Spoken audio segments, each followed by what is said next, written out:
Good afternoon. It's Wednesday, the 7th of March 2018, just after 1 o'clock. Welcome to UK Column News.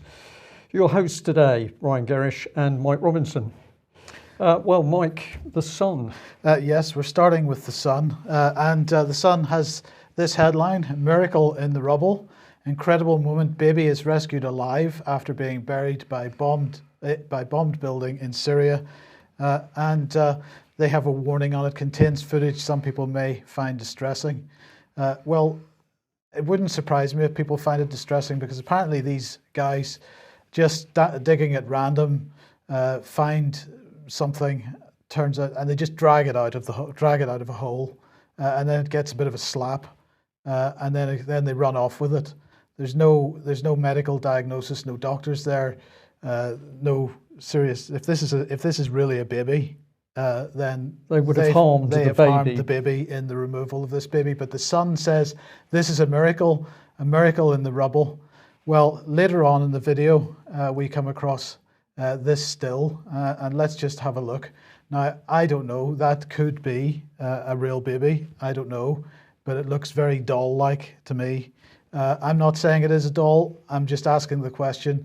I'm saying to the Sun, at what point have you set aside your journalistic standards and not actually examined the video that you are putting on the front page of your website, not only to offer some critical analysis of how they are treating this child, if it is a child, as it was dragged out of the rubble, and the way that these white helmets are approaching their work, and if it is not a child, if in fact this is a plastic doll, which it looks like from that still, then why are you not asking about the veracity of this, whether it's propaganda or not?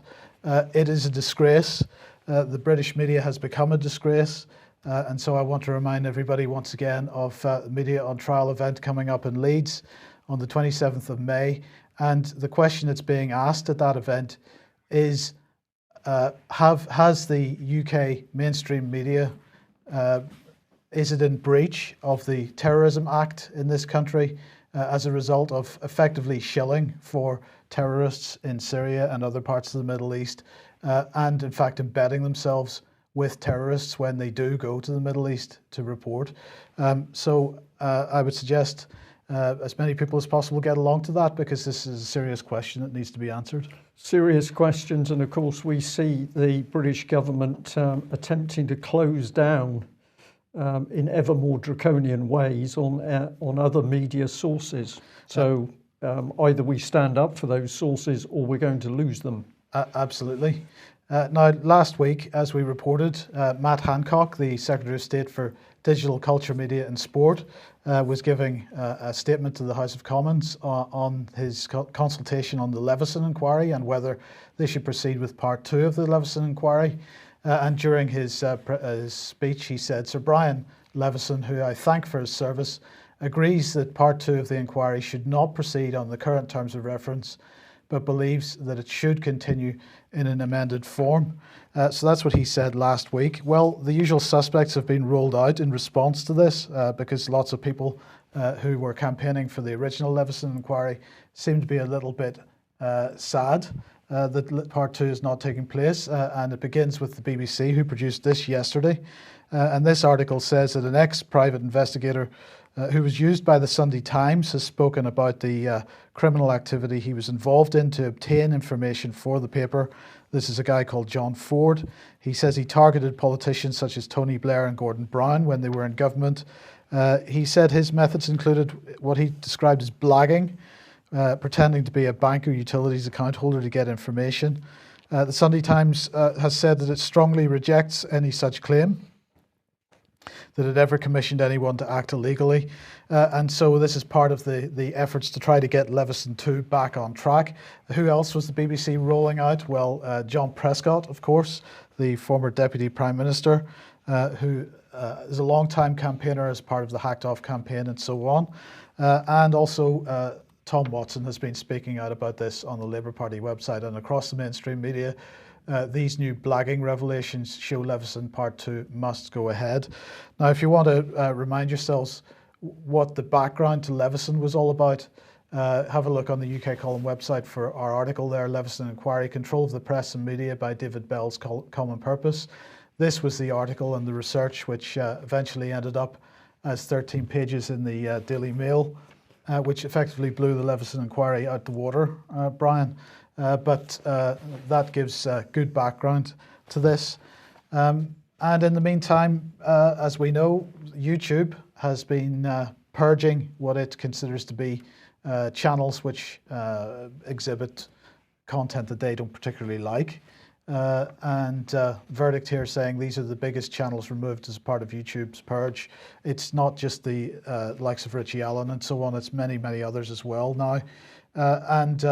Well, across the mainstream media, we see stories sort of backing YouTube up on this. Now, I'm not suggesting for 1 second that I or the UK Column should agree with what the so-called conspiracy theorists have been doing in this article, but this Guardian article saying conspiracy theorists arrested for alleged threats at site of Texas church shooting. Robert Ussery charged with making terroristic threats after allegedly threatening to hang the pastor whose daughter was killed.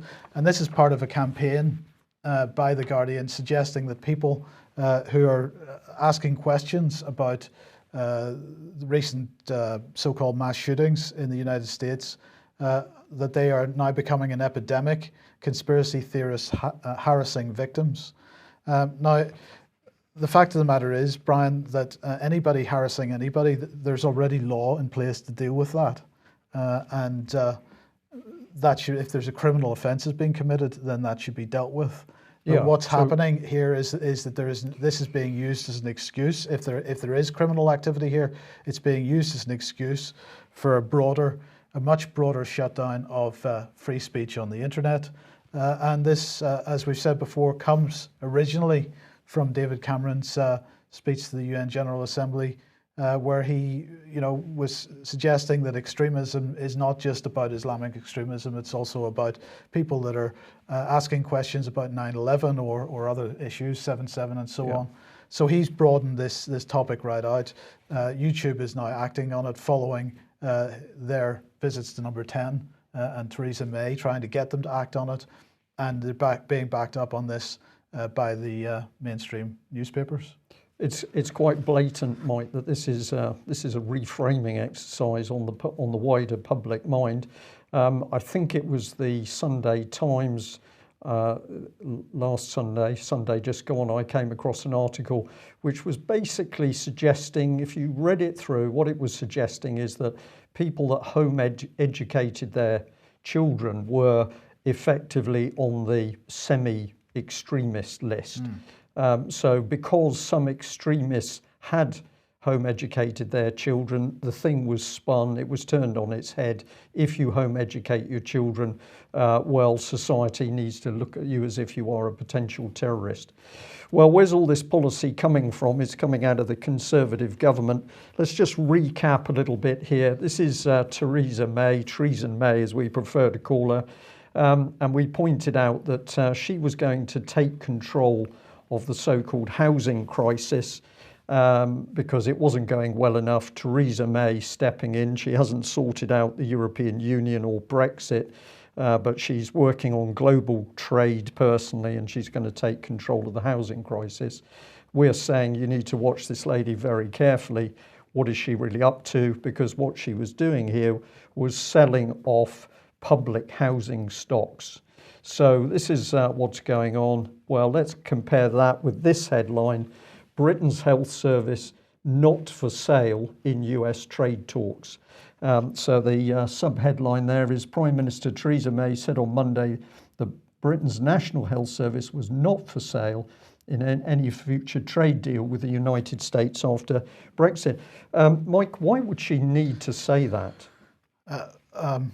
Because I think she intends to sell it off as part of these trade talks. Well, listen to me, it's a hostage to fortune, isn't it? If you're not doing it, why do you need to deny it? Has somebody accused her of selling it off to the Americans? Well, let's have a look at what she said here. She said this: I'm absolutely clear that as we look to negotiated trade deal with the United States of America, the National Health Service will remain as it is today.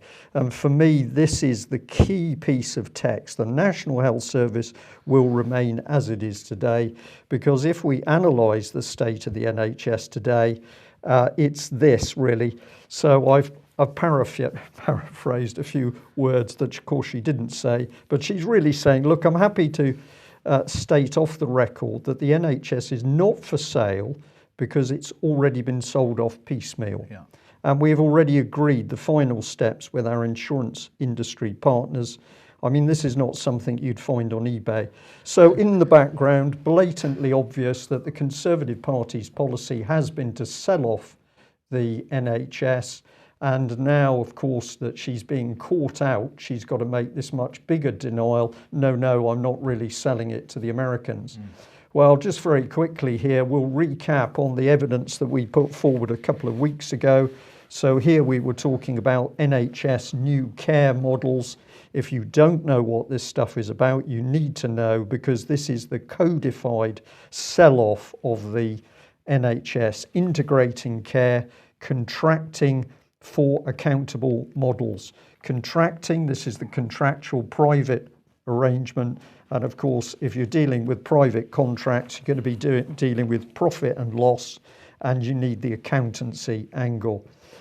So you can have a look at that. The new business model, there's a bit of a clue in the name. And they say it's not privatisation, but simply big business. We say that's a complete lie. So have a look at these documents.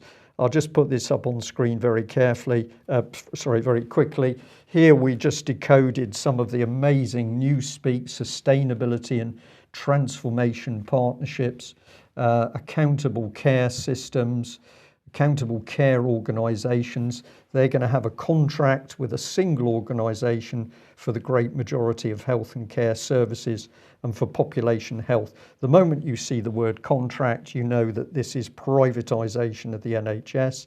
MCPs, multi-speciality community providers and PACs. I think the language is deliberately difficult, Mike, so that people simply can't understand it. And of course, in the middle of this, we've got the King's Fund. If you don't know what this organisation is, you need to know, because they say that they're independent, they say they're a charity, but they are producing a lot of the political policy, which is simply changing the NHS from what we know into a privatised system. So have a look at the documentation. What is accountable care? They start to talk it through, what it actually means. And some people are pretty wise to it, because we found this gentleman on Facebook or Twitter, I think it was.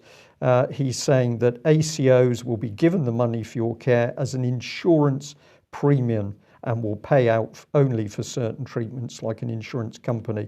So this gentleman was very, very accurate in his statements, and what he is warning about is that the NHS is very nearly completely privatised, hence Treason May can't sell it. Now, today we had an interesting anonymous phone call. A member of the public called us to say, were we aware that the Princess Royal was visiting an A&E department at Leicester Royal Infirmary, which we weren't. And the caller said, well, I'm interested in giving you a bit of a heads up, because basically this new 48 million A&E facility is already greatly over capacity, to the extent that staff can't cope, patients are not getting the best service.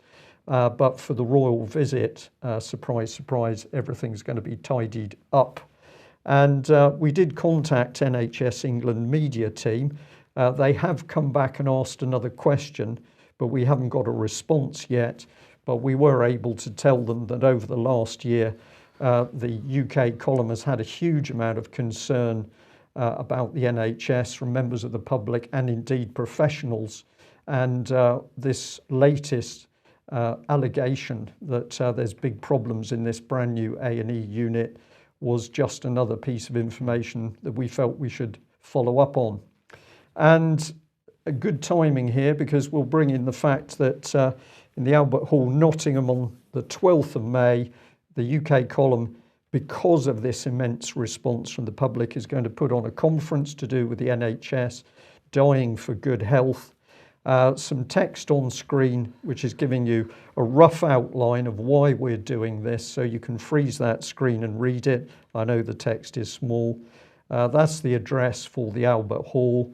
Will probably be a start at about 10 o'clock. Tickets will be on sale shortly at £20. UK column subscribers £15.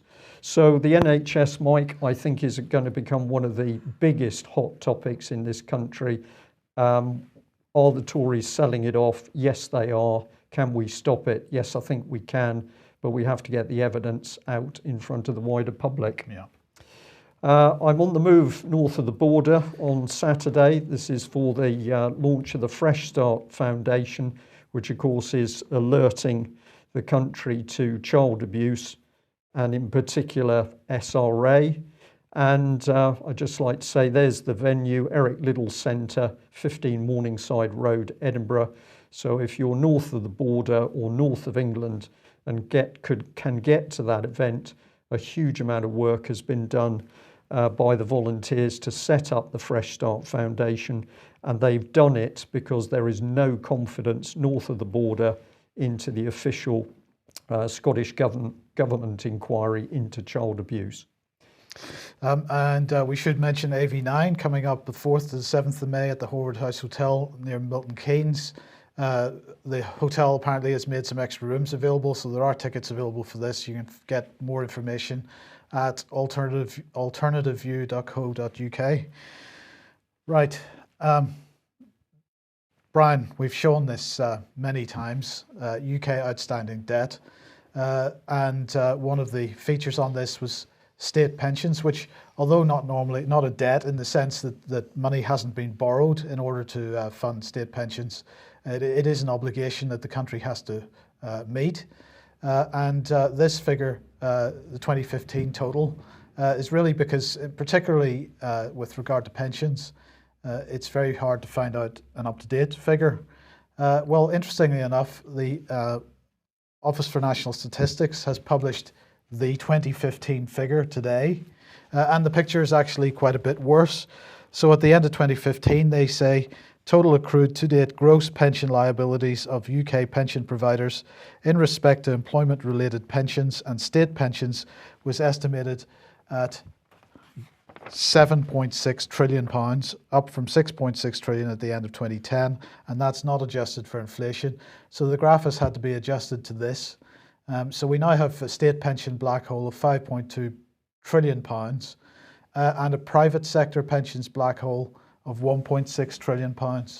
Now the corporate debt figure of 1.6 trillion on there is an estimate because it's practically impossible to get accurate figures for this stuff, and actually many of the figures here are estimates with the exception of government debt and the pension debt, because it's so difficult to get figures for this. So this is probably an underestimate of the true picture still, but what we're looking at is a total outstanding debt situation for the UK of at least 844% of GDP. And that is simply unpayable, Brian. So this actually, to my mind, comes back to this issue of the NHS. It comes back to this issue of pressure on older people to consider how they might shuffle off this mortal coil. And the question is are these pensions payable? When the money has been stolen from the private sector and when the money isn't there in the public sector, how are these pensions payable? And as this population ages and our infrastructure creaks under the already high levels of immigration that we've got, we're still not bringing enough younger generations into the country to pay for the older generations. So what are the options here? Well, I think the option that's going ahead is to actually remove older people. Perhaps some of the audience will be shocked to hear me say that, but I think the evidence for that is growing and growing. And when we've had, I think it was a Conservative lady Member of Parliament saying, well, it wasn't right that people should pass their houses and leave their possessions to their children. They should go back to the state to help fill this hole. We know we're dealing with some very, very low empathy politicians, to put it politely. But of course, let's remember that the whole of this debt bubble has been created on the lie of the international banking cartels creating money out of nothing and then loaning it out, particularly to governments as interest. I find it significant, Mike, that your graphic there is the only graphic that I think we have seen consistently, which gives that level of detail about the pension black holes and the real state of the economy. If Greece was to be declaring that it was 844% over GDP in debt, Greece, of course, would be completely laughed at by the whole of the EU banking fraternity. But this is the reality of UK. The country's bankrupt. The government doesn't want to talk about it. And certainly the government doesn't want to talk about solutions, which of course include the key thing of taking power away from the corrupt international banking cartel. Absolutely. And speaking of them, RBS back in the news again today because US authorities yesterday landed them with another $500 million penalty for, quotes, deceptive practices. This follows mortgage irregularities that led up to the 2007-2008 crash. It also follows a £5.5 billion fine which the bank agreed in 2017 to pay the US regulators. As I say, this is about subprime mortgages and the fact that they were selling mortgages on the markets which were clearly not fit for purpose. RBS admits that it sold investors RBMS backed by mortgage loans that did not materially comply with underwriting guidelines, they said in a statement. They said many of the mortgage loans did not comply with applicable laws and regulations. Nobody, of course, has gone to prison for this. Nobody's being prosecuted. They're getting a couple of fines. This follows on last week from the continuing saga of GRG, the Global Restructuring Group, part of RBS, which ended up putting a whole swathe of small businesses out of business in the UK, asset stripped them.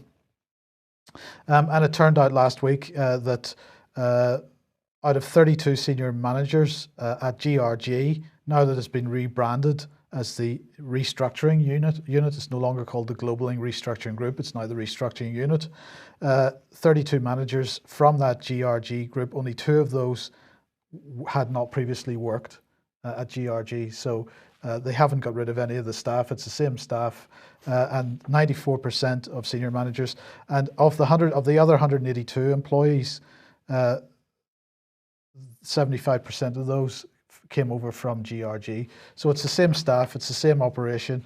I can't believe that it's not the same corruption, but well, we'll see. Okay, but just pause. Yes, I know. I'll pause. It's a little bit too obvious. Yes. Now, we got an interesting email yesterday from an anonymous person calling themselves a friend, asking us to take down an article, basically because they said that they were involved in some of the incidents that were described in the article. But it's very difficult to take down an article that when you don't know who you're speaking to or who's speaking to you. And you can't ask questions. You can't ask questions and so on. So this is the article that they wanted us to take down, and I just thought it was worth mentioning it because actually it's quite relevant to what's still going on today, particularly with, for example, the visit from the Crown Prince of Saudi Arabia to Britain today. We're not going to mention that in any more detail, but this article is entitled "Imposters, False Friends, Manipulators of the Counter-Jihad Movement." And it says, it's written by Tony Shell. It's a fantastic article. It says, in July 2003, an article by American journalist and economist Robert Locke was published on the VDARE website. In that article, Mr. Locke called for the ethnic cleansing of Palestinians, for their forcible removal from both Israel and the occupied West Bank. Mr. Locke's suggestions of how that might be achieved included the destruction of Palestinian food and water supplies, the banning of all economic activity, summary arrest and deportation, the use of police and army to physically drag Palestinians away from their own homes, and the blowing up of those homes with the families still inside if necessary. After learning of Mr. Locke's article, the editor of the American Conservative magazine, Mr. Scott McConnell, sacked Robert Locke as a contributor of that magazine, saying, "I wrote him a letter telling him what that whatever our editorial boundaries were, this piece had transgressed them, and that I was no longer comfortable working with him as a writer, adding that he found Mr. Locke's views to have been expressed with a glee and specificity that it's in its glorification of power and violence that I frankly found rather creepy. The article goes on to say Robert Locke began appearing on the website of a US-based far-right Zionist pressure group, Think Israel, and that in late 2005, Robert Locke visited Britain. The visit included a private meeting with Nick Griffin, who was chairman at that time of the British National Party, at Mr. Griffin's home. Nick Griffin published an article that followed up with an article that detailed a future BNP political strategy. Much of the article concerned Mr. Griffin's rationale as to why criticism of US neoconservatism had to be taboo. So he did not want to see the BNP criticising neocons in the United States. The article then discusses the ideology which seems to be behind this intervention into the nationalist movement in the UK by Robert Locke, and that's coming from Chicago interests and so on. The article then says the only permitted position regarding any European and English counter-jihad movement is therefore that it must be pro-Zionist and pro-Israel. It may be that observations of UK groups involved in such campaigns, such as EDL, etc., will reveal evidence of this form of manipulative control. And the article concludes by saying, which brings us back to the Palestinians and ethnic cleansing, the threat of Islamic fascism and of jihad in England comes not from the Palestinians, but ultimately from Saudi Arabia. The source of funding for the building of mosques in the UK and the supply of radical preachers comes predominantly from Saudi Arabia and its Gulf state neighbours. The terrorist bombers come from Saudi Arabia, the Horn of Africa, Pakistan, and from Islamic areas of Britain. The irony is that this is a situation made possible by a geopolitical agenda pursued by a US-Israeli Saudi alliance, and most particularly within the political military elite of those countries, and enthusiastically assisted by the treasonous activities of successive British governments. I don't see too much wrong with this article. Now, of course, the email was commenting on the parts of this around Nick Griffin, I suppose, and we can't. This is based on pretty deep research. We weren't in the meetings themselves, but you know, the general thrust of this article absolutely seems to be correct. Absolutely correct as to what we see unfolding around us. So we're intrigued. Perhaps our viewers and listeners might like to find that article and read it. Are we missing something? But fascinating that from 2011, this has suddenly surfaced. We can't ask questions of the original person who sent in the email because the email address is it's anonymous, it's a fake email address. It's a fake email address. So help us out with that. Could it be that that article is a little bit too accurate for comfort in some directions? Well, on matters policing, let's have a look at Mike Veal. Now, I'm going to thank a gentleman who sent me an email. He did identify himself, but he said, what had happened to Mike Veal? I replied that UK column had said that Mike Veal had gone on to become Chief Constable at Cleveland Police, but in going to have a little look to see how he was getting on, I was astonished to find that we'd missed this little spat. This is at the end of January, but here was Mike Veal's appointment, and my goodness, that had stirred up some controversy. So the headline here, Tees Mayor, new Cleveland Police Chief Constable Mike Veal shouldn't be taking charge. So the mayor, particularly outspoken. Of course, the mayor is a Conservative. Well, one of the local MPs, also very outspoken, Simon Clark, also a Conservative. Could I think, Mike, that they were getting a little bit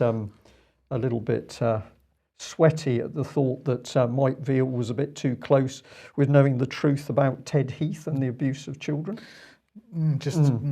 So let's have a look at what the mayor said. Mike Veal shouldn't be taking charge, and Barry Coppinger, that's the police commissioner who selected him, and Cleveland Police really need to seriously reconsider appointing him. I have absolutely no faith that our new Chief Constable will be able to provide the support that is required for our frontline police officers to fulfil their duty to protect the public. That's a remarkable statement, Mike, in view of the fact, not least, of the immense problems inside Cleveland Police with corruption and lies and bullying and a whole range of other things. But aside from that, Mike Veal absolutely stood up for his officers that were investigating Ted Heath and that were the recipients of such disgraceful abuse while they were in Wiltshire Police. Yeah. So he stood up for his policemen.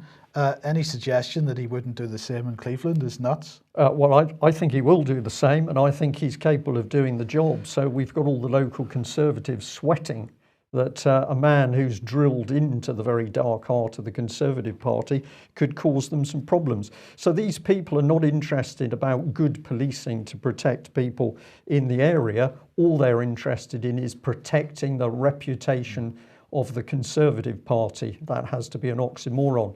So let's bring in that MP. Here he is, Simon Clarke. He said this: I have real concerns about the appointment of Mike Veal as our new Chief Constable and think the Police and Crime Commissioner and the appointments panel face serious questions. We all know Cleveland Police has a huge task on its hands to restore public confidence in its leadership. This news makes that task harder rather than easier. I will be raising all these questions with the new Chief Constable and the PCC, and I'm requesting a meeting. So there's another Tory who is lashing into Mike Veal, the man brave enough to stand up and do his job, and that including investigating former Conservative Prime Minister Ted Heath and child abuse. We had a little look at Mr. Clarke's web page, always a good thing to do, because we find articles here where he's very worried about policing. Simon Clarke MP meets Chancellor of the Exchequer regarding Cleveland Police, replies to the Police and Crime Commissioner Barry Coppinger. Simon Clarke pens open letter to Police Commissioner regarding police presence in East Cleveland. He's not happy they've got enough. And I loved this bit because on the top menu there, you can see it says news, highlighted, campaigns, My Map. Well, I was fascinated, so I went to My Map, and surprise, surprise, Mike, the map is absolutely blank, which is probably ideal for Simon Clarke. Yes. There we go. So where does this lead us? Well, we learnt more that actually Chief Constable Mike Veal is being accused of a crime at the moment. Can you imagine what sort of crime this man may have committed? No. That requires an investigation? No. A full one? Okay. Ongoing. It's this. It's a claim he deliberately damaged a police phone. Oh. Okay, so there's this constable who's put his whole career on the line to do what is right for children being abused, but he might have damaged a police phone. And this is being investigated. There was also a previous investigation that was dropped because, of course, it was complete nonsense. So the Gazette Live introduces that into the text. So this is a disgraceful police officer. He's damaged or possibly damaged a police phone. And who's carrying out the investigation? Well, it's our old friends, the Independent Office of Police Conduct, and we highlighted them because when they investigated the testimony of Met child abuse whistleblower John Wedger, they found that there was no evidence whatsoever to support his statement that when he talked about the abuse of children, he was bullied, harassed, and told to shut up.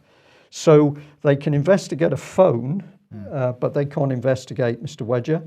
But this is what Michael Lockwood had to say about Mr. Veal. The IOPC has, however, decided to independently investigate a second part of the referral relating to allegations that a mobile phone belonging to Wiltshire Police was deliberately damaged by Chief Constable Mike Veal. This investigation is in its early stages. Is this man a muppet, Mike, or is he some form of silicon doll that's been imported from China? I don't know, but this is unbelievably dangerous stuff. Actually, he's probably come from Korea, a silicon doll from Korea. I don't know. This is it just gets sillier by the day. Well, speaking of Korea, this is the Korea Herald, because actually there's been some pretty amazing developments in Korea, in the sense that the North and the South are speaking to each other. A South Korean delegation headed up to the North. They came back to Seoul yesterday. They had 2 days of talks while they were in North Korea, and they met senior leadership in North Korea, including Kim Jong-un. And as a result, they've agreed to hold a summit in April. They issued a statement which went as follows. The two Koreas agreed to convene a third inter-Korean summit at the Peace House in late April. To achieve this, the two parties agreed to hold working-level consultations in order to ease military confrontation and foster further consultation. The two Koreas agreed to establish a hotline between the two countries. North Korea showed its resolve for denuclearization of the Korean peninsula. The North also made clear that there's no reason for them to possess nuclear weapons as long as military threats to the North are eliminated and the regime's security is guaranteed. North Korea expressed its willingness to begin earnest negotiations with the US to discuss denuclearization issues and normalize North Korea-US relations. North Korea made it clear it will not resume strategic provocations such as additional nuclear tests or ballistic missile tests while the dialogue continues. And finally, in order to sustain a reconciliatory and cooperative mood following the Olympics, the Winter Olympics, North Korea invited a South Korean taekwondo demonstration team and arts troupe to Pyongyang. So this is a major step forward. And they also said that Kim Jong-un was of the understanding that joint South Korea-US drills would be resumed on a scale similar to past years. And so he's probably not happy that that's going on, but he's certainly willing to accept it.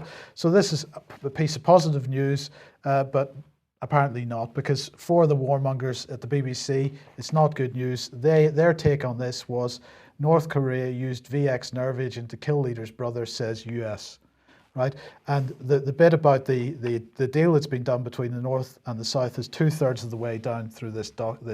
So this is a minor story in terms of the overall geopolitical situation, but they put the important story 2/3 of the way down this page. CNN's no better. Trump teeters on the edge of a familiar North Korean trap. Well, what did Trump actually say? He said possible progress being made in talks with North Korea for the first time in many years. A serious effort being made by all parties concerned. The world is watching and waiting. Maybe a false hope, but the US is ready to go hard in either direction. So, he is seeing the positive picture with his usual, fist. But he tends to be a bit black and white. Yes, absolutely. Things, yeah. But the coverage in the mainstream press, just its usual deplorable self. Yeah, absolutely, because at the moment we don't have any reliable mainstream media. I will remind people again, and I'm going to keep doing it, that of course it was a survey reported by the Daily Mail that 83% of people in Britain did not trust the BBC. 83%. Is that statistic about right? I think it's about right, because when I talk to people locally, we can be discussing other subjects. You just ask them what you think of the BBC, and often they start laughing. So well done, the BBC. Think you've got a way to go. Now, we'll end on this note. I've been hearing rumours about this, or have been hearing rumours about this for some time. It concerns the LGBT movement. And what we were informed is the next stage of the process was to introduce the letter U. I've labelled it here as unknown, but in fact it could be also unsure. But what we've got here is a charity backed by the National Health Service, which is now saying that very young children don't necessarily know whether they're little boys or little girls. So this charity is going to help them decide. And if anybody's feeling squeamish about talking about LGBT issues, we say there's no need to be squeamish at all. Because the ultimate agenda is transhumanism, where there will be no fully independent human beings. That's where it's going. The LGBT agenda is just a stepping stone. So let's have a look. Here's the Allsorts youth project. It's got a message from the founder, Jess. In 1999, with James Newton, I set up Allsorts Youth Project. In those early days, we had no funding, but a lot of enthusiasm. We got going in Brighton, basically. Our first grant was £1,000, our second £5,000, but the next one from the Diana Fund was for 220,000. So how remarkable. You start a little charity and the next minute you've been given £250,000 in order to do what? Well, read on through. One of the biggest changes in recent years has been the huge numbers of under 16s attending the project following the development of contracts with all of our local secondary schools. So this is a financial arrangement. We're into contracts. We're also developed innovative and unique support work for trans children and young people. So here was a link through to the kids group. I thought that was worth looking at. And if we go to the kids group is a fun and supportive monthly group for trans and gender questioning children of primary school age. 5-year-olds, Mike, who are apparently questioning their agenda. I'm going to highlight that and I'm going to put this question. What happens when you suggest to a 5-year-old they don't know if they're a little boy or a little girl? Yes, this is the question, isn't it? Is the idea that they don't know coming from them, or is it being put in their heads? Yeah, these suggestions being put in a head. So I would say as a parent, I would find this immensely dangerous. But of course, one of the very dangerous things is that these organisations, without parents being fully aware across the country, are able to get the support of the National Health Service, and also they're getting into local schools because the Education Authority are giving them access. So the U is now so critical because we're hearing that where it is going is that basically little boys, little girls, no, it will be born and it will not know what it is until it decides it's going to say, I'm a boy or I'm a girl. So we'll have babies, but those babies won't have any sexual identity, according to these people, these sorts of people, until that child says at the age of 5 what it is. I think this is unbelievably dangerous, but as I say, if you're squeamish as a member of the LGBT community, then you should be researching transhumanism and the government's policy to move us on through the gay agenda to a world which is truly, truly horrific. We'll end there. Thanks very much for joining us. Don't forget those conferences, book your tickets, and for the weekend, if you can get north of the border to Edinburgh to join in the Fresh Start Foundation, I'll be delighted to see you there. Thanks for joining us. Bye-bye.